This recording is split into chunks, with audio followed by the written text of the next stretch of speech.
What is going on, everybody? Welcome back to another episode of Jeremy's Point of View. Here in today's episode, I am doing something a little bit different. I have been wanting to make a bit more content like this, especially when it comes to my NHL content. So going forward, my goal is to bring you a video like this at minimum once a week. If this ends up taking off, possibly start doing this a few times a week.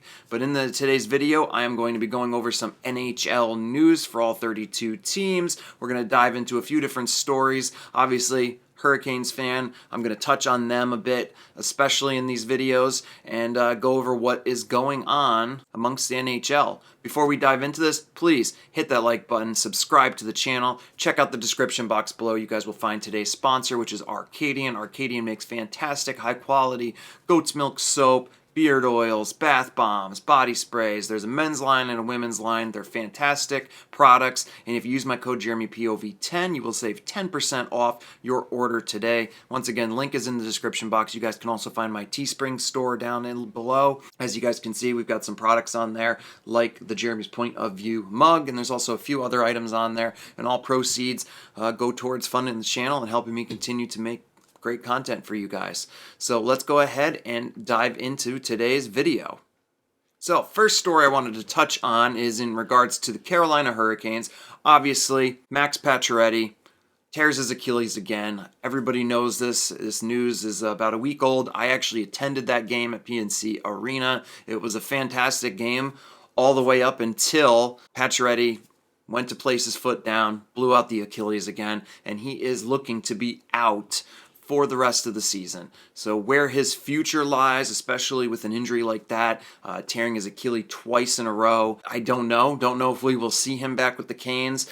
Chances are, if he was to come back, he would have to be willing to take quite a pay cut. And I think even if he's bouncing or looking to go to another team, I think a pay cut is going to be in store, and he's going to be looking at probably a 1 to 2 year deal next year if he's able to come back from this injury and play again.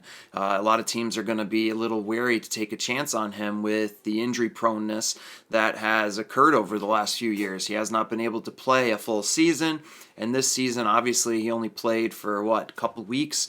A handful of games. He looked great in those games. He still has crazy release on that shot of his. I mean, he is still a pure goal scorer, but in his early 30s, and he just can't seem to stay healthy, and it sucks being a Carolina Hurricanes fan. He was a guy that I was very excited to have as we finished off the regular season and headed into the playoffs. But with him out, that opens up some other options. Obviously, I believe that opens up about $7 million in cap space with him on the LTIR. And there are some interesting options this year as we head into the trade deadline to see what Carolina may do. Now, Carolina is typically a team that does not like to spend a lot on rentals, on one-year rentals. We like to go for players that we can bring in and get a few years out of. Some names that have been mentioned are Bo Horvat. That one definitely interests me. I believe he's about 27 years of age. He's a guy coming off of he's on his final year with Vancouver. It does not look like they will be getting a deal done, and he could potentially come over, and I know we were looking to potentially add another center, give ourselves a solid second-line center. Kotkaniemi has been slid down to the fourth line this season, and he seems to be playing much better down there, and since Trocheck has left, we haven't really had the most solid second-line center. Now, Stastny has stepped in. He has looked good, and we've had a lot of guys step up at times, but bringing in another guy that could solidify that second-line center role, and somebody like Bo Horvat really does fit that. Now, the issue is, is he willing to, first off, is the price right? Can we make a deal with them? We do have a lot of great prospects. We've got draft picks. We do have the resources that I think Vancouver would be interested in taking, to make this trade.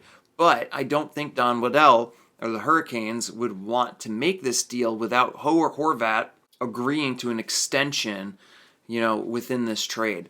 So that is where things are going to get interesting. Is Carolina a landing spot Horvat would be interested in, and would he be interested in coming here and signing and for a long-term deal, anywhere from 3 to 7 years? So I'm very interested to see where they go with that. Some other names that have been mentioned that are definitely interesting is Ryan O'Reilly.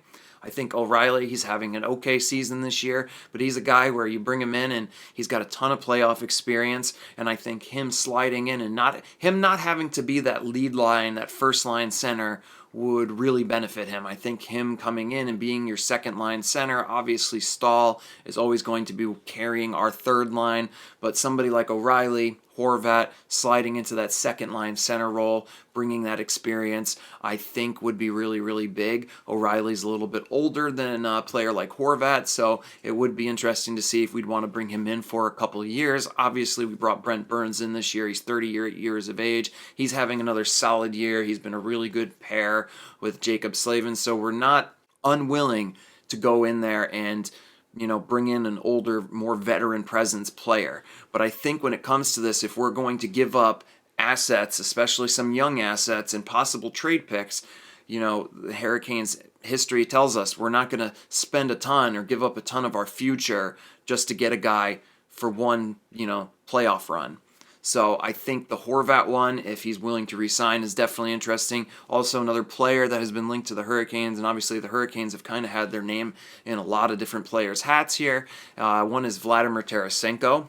I think he could be definitely an interesting player. He would be able to fit that Pacioretty position where he's, a pure goal scorer, can come in and really do what we wanted and expected Pacioretty to do. Now, I've heard some rumblings from some research I've done that he's not the best to work with sometimes in, the space, especially with younger guys. Whether or not that's true, I don't know. But Tarasenko, still a very talented, pure goal scorer. Would he be willing to come over, and would he be willing to stay for a few years? I think we would like to lock somebody down in that spot for at least a handful of years, especially, once again, if we're going to give up younger assets and trade picks.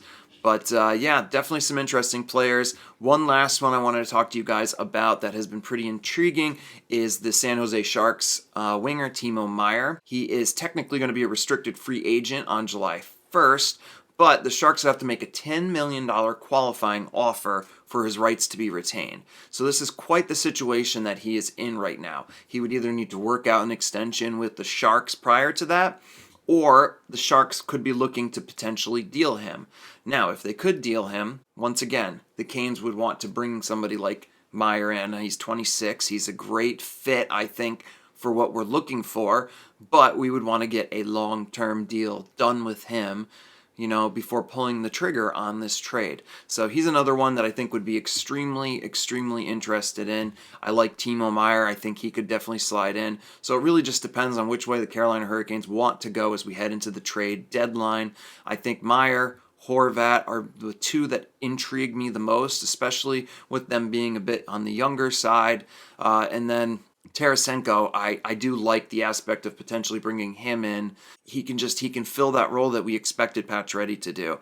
So whether or not we go for the winger, whether or not we go to solidify the center position, I think all of that is extremely interesting. I also think we may add another position, or another player, I should say, onto our blue line. I think we've obviously got one of the best 1-2 defensive lines, defensive pairings in the NHL. When you've got Slavin and Burns, they've been working great together. Slavin is one of the best defensive defenders in the league. And then we've got Pesce and Shea. Shea is having an absolutely career season, goal scoring. He has already matched and tied his season high as far as goal scoring. So Shea's having a fantastic year. That line is doing fantastic. And our third line, I'm not going to say anything too bad on it. Jalen Chatfield has really stepped up in his move up from the AHL. He's really solidified himself on that third line, and he's been scoring goals, man, lately. He has really turned it up to the next level, and he has blown me away, even beyond what I thought he could be. I thought he could be a player that could fill that third line for a few years for us, but he is starting to exceed my expectations, and I can't be any happier. I think on the other side, DeHaan has been kind of our weak spot there. DeHaan, Coghlan, I really did think Dylan Coghlan was going to have a bigger year this year, and it just has not been that way. And DeHaan has been very up and down. So I do think you might see the Hurricanes make an attempt to solidify and shore up that defensive pairing as far as the third pairing. We like to roll all three pairs out, And I think if we could get somebody in there that could be an upgrade over DeHaan, that would be big. And then at the same time, it would add some depth to our blue line and give us that depth as we head into the playoffs. So very interesting stuff. And yeah, let's go ahead and move on to the next story. That is everything I've got for you guys as far as on the Carolina Hurricanes. Next story I wanted to talk to you guys briefly about is in regards to the New York Post. Now, this article is written by Larry Brooks, and it talks about Sammy Blais and his NHL future being in jeopardy 14 months after the suspect PK Subban hit. Now, I'm just going to read you guys a little bit of this story. We got that Subban hit that took out Sammy Blais's knee November 14th, 2021 at the Garden. Now, that hit, obviously, for some, if you view it, was a very suspect hit. I mean, this blew out the guy's knee. It has literally put his career in jeopardy. And here we are, we're 14 months after that incident. And halfway through this season, Sammy Blais's game has been basically, as the article says, in ruins. And now, as he's coming up on being a pending unrestricted free agent, you know, whether or not he's going to even get another shot, whether or not he's going to have a future, is up in the air. Blais was entering the second season of a 2-year deal with an AAV of $1.5 million when the Blue Shirts acquired him as the main feature coming back from the St. Louis Pavel Buchnevich trade back in July of 2021. And they brought him in, you know, to add some physicality. He went down for the count in Game 15 of last season, and now he's on the final year. And, you know, it's tough when you get into situations like this. Because as certain players are, you know, we know there's dirty players out there. We know that there's going to be dirty players. There's going to be players that take and give hits that just shouldn't happen. And it's sad and it's hard to see when you see players like this that are, you know, just hanging in there, trying to get better and get a roster spot. When you see players like that suffer a reckless hit, a reckless situation that causes an injury that ends up lingering long term and then puts their entire career at jeopardy. It's moments like that where it makes me feel like the NHL Players Association really needs to step in and do more when it comes to penalizing some of these guys that commit these fouls, that commit these suspect, you know, plays, these hits. So obviously Subban isn't in the NHL anymore. He retired. But now we've got, you know, a situation where a player fighting for a roster spot, fighting to get, you know, a future in the NHL is looking at the window and seeing, you know, it might be passing him by. So this was, I thought, an interesting article. Just wanted to touch on it really quickly because moments like this just, you know, they make me really feel like the NHLPA needs to step in and needs to start doing more when it comes to punishing players. Now, I'm not saying I want the hits out of the NHL. I love a good scrap. I love a good fight. I love good physicality. But I like good, clean physicality. There's no need to go and hit somebody upside to the head. There's no reason to board a player head first into the wall. There's no reason to do something to take some guy's knee out or, you know, it's upsetting to see. So that's all I got for you guys on that story. Let's go ahead and dive into the next story I wanted to touch on a little bit. The next story I wanted to talk to you guys about is in regards to the Montreal Canadiens, who are having a very, very tough season, and it just continues to get tough for them.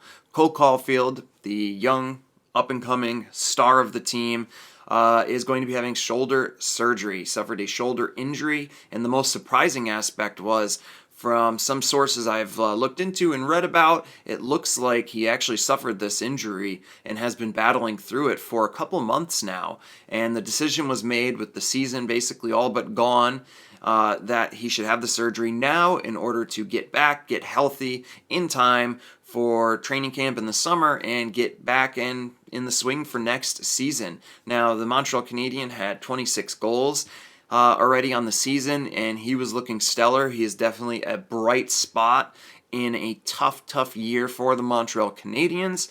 But with him going out on injured reserve, you know, it's just going to help benefit them when it comes to tanking the rest of the season and hopefully winning that lottery and getting the Connor Bedard sweepstakes. I know they are a team where, man, I could just imagine if they had Bedard, Doc, Caulfield. I mean, You get some of those young up-and-coming players up there in your top two lines, and this team is going to be formidable in the future. So it's a tough thing to go through. It sucks to see Cole Caulfield out and having surgery, but at least he can have it now. Hopefully he will be able to successfully go under the knife. He will be able to successfully rehab and come back and be even better next year and pick up right where he left off.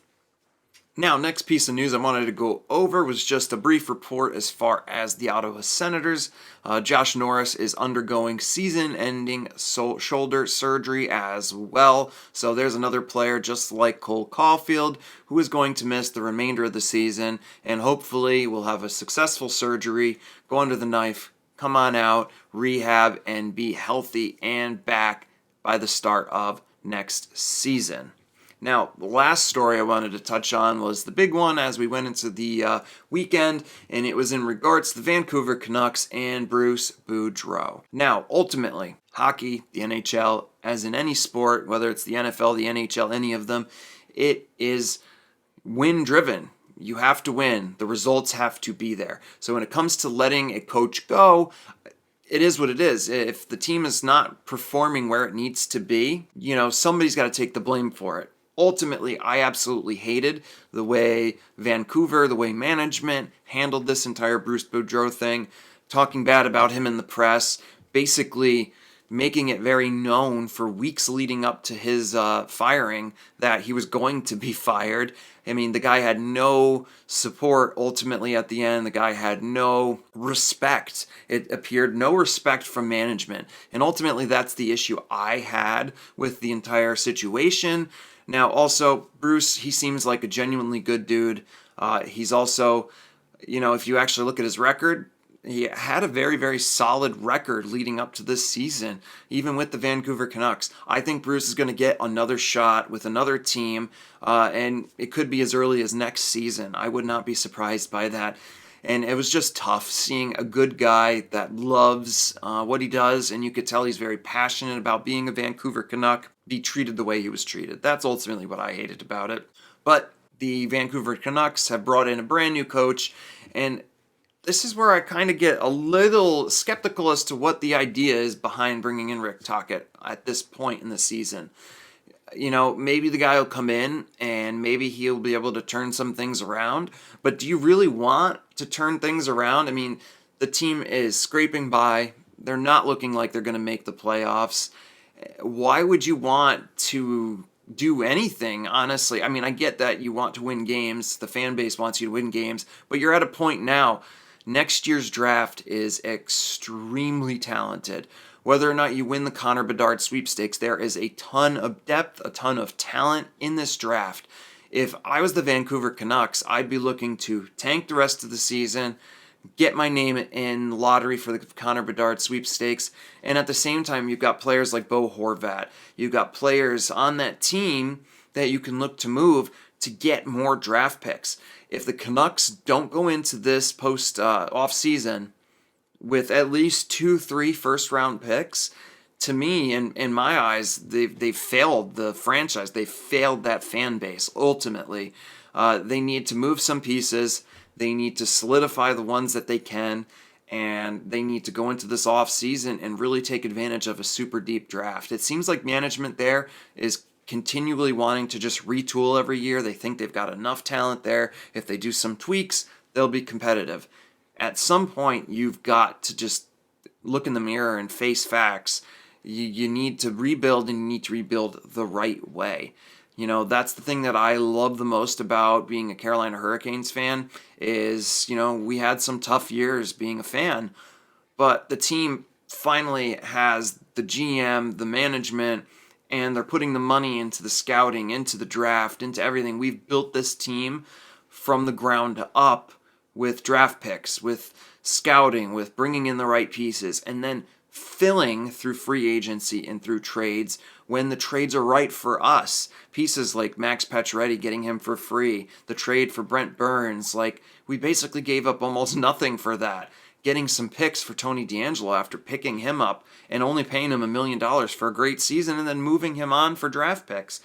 It's genius moves like that, genius scouting work that helps build your team from the ground up. I really do hope for Canucks fans that the team, with their new coach, with the new pieces there, does the right thing. They move on some of the pieces that want out of there, and they bring in draft picks. They start to rebuild this team, and over the next few years, they've got some really talented pieces there with Quinn Hughes and Elias Pettersson, and they need to build around those players over the next few years if they want to have a competitive team. So yeah, guys, ultimately, this is my first video doing some hockey news.